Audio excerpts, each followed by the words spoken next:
A detailed breakdown of the number of COVID-linked deaths in every care home in Scotland has been published for the first time this morning.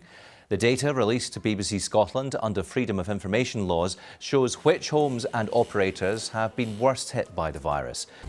The headlines in Reporting Scotland this Monday lunchtime.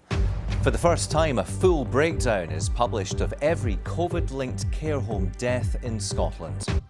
Hello, good afternoon. A full breakdown of COVID-linked deaths in every Scottish care home has been published for the first time. The data was released to BBC Scotland by the Crown Office unit set up to gather information on the circumstances of all COVID deaths in care homes.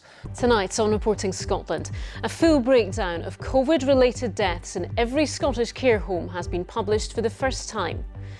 BBC Scotland obtained the data from the Crown Office unit looking into deaths in homes. Good evening. Care homes have been front and centre of the fight against the virus. The human cost of the pandemic brought into sharp focus.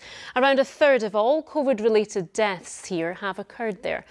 And now, work by BBC Scotland reveals the fullest picture yet of which care homes were worst affected.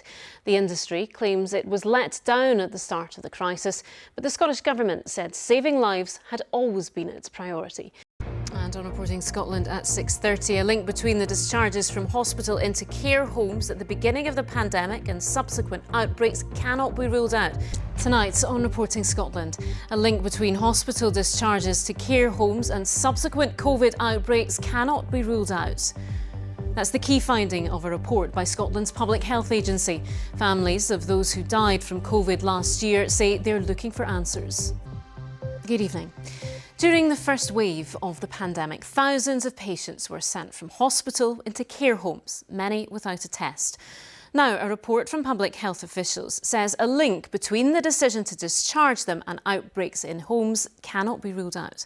Meanwhile, many families, now marking the anniversary of their loved ones' deaths, are still looking for answers.